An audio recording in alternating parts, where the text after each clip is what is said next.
Okay, I was kind of debating on whether or not I should put this video out there, but debate's over. I don't care. I'm gonna do it. Now I had somebody send me a private message. They didn't want to post this in the comments section, asking why they need a rank structure for their little group of people in a without rule of law scenario. And here's what I'm going to tell you. Okay, we've all heard the term "too many chiefs, not enough Indians." We've all heard that uh, we've all seen too many people trying to lead but not knowing how to. A person who commands tells you what to do. A person who leads by example. So all of your subject matter experts, the person who is the group leader, these have to be people that you can look up to and say he's a better person than I am, and uh, looking at what he does, you decide, I want to go that route. Now, what I'm saying this is because leadership is an important issue, but not only that, when you already have it divided up that this person's in charge of the medical issues, this person's in charge of maintenance issues, this guy's in charge of security, this guy is in charge of everything and makes the final decision, but there's this committee of other people who's going to come to him and say, look, this is what we got going, what we got going, what we get going. Uh, you're going to have your maintenance guy, your engineer, coming to the leader and saying, okay, the water filtration systems are put up. We need to find some way of getting electricity. I want to start, jerking alternators out of abandoned cars. And the leader's going to turn around and look at the security guy and say, okay, can your patrols, every time you send out a patrol, can they bring back one or two alternators per man? In one of those situations, say you have like an EMP. The alternator will still generate electricity, but they won't have the circuits in the cars will be fried from the computers. So they'll basically be useless except for what little components can work mechanically without having to need a circuit board. So he can be like, yeah, okay, I can do this. I can put out that standing order to bring back, these parts or whatever, or to be on the lookout for these parts or whatever. And your leader can say, okay, cool, delegated responsibility here. Or they can say, we have a medical issue where we need this, and he can say, okay, well, we're in a bad standing because we have a lot of people who, for whatever reason, have caught, let's say, swine flu.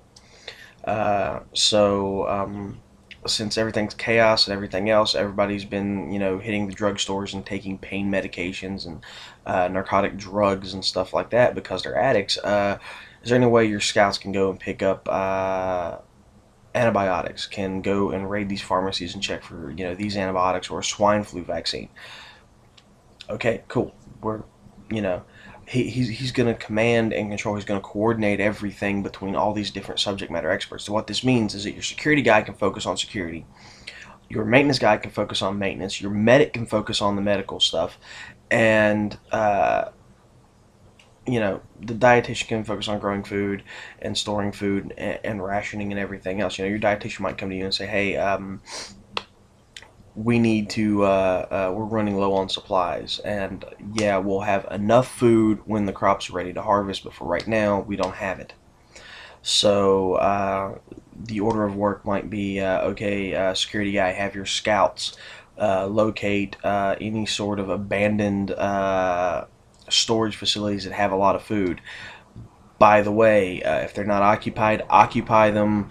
Radio us on this CB channel and let us know. We'll send a larger party in a truck or something to come load up as much food as we can and bring it back. You need that because when you have so many people trying to be the leader and to want to be the man in charge, you're going to have a problem. So you need to have a clear-cut chain of command. It doesn't matter if even working with family, especially when you're working with family and people who know you. You need to have that clear-cut who's in charge thing put out right then and there. Because if not, you're going to have a lot of conflicts and backbiting and infighting, and that's going to end up with rule by the sword, or in fact, rule by the gun. You might actually have to resort to violence, social violence, which could get escalated into asocial violence, with, the guns and everything else around, if somebody's pride gets injured and they're actually shocked and disturbed enough to want to take a gun and shoot you because they tried to step up and push you around through physical force and you kick their ass. The other thing to this, which I'm going to talk about too, is that you need to understand something here. There are certain factors into leadership which people really don't understand. First of all, even as children, human nature applies. Children will live by the rule of do what you do, not what you say. It's okay, mommy and daddy do it. So if you don't want your children to smoke, quit smoking. If you want your children to be honest and stand-up people, you have to set that example. That's more than just hiding your wrongdoing and keeping skeletons in the closet. It's actually stepping up and doing, the right thing. And teaching your kids you're doing the right thing because it is the right thing.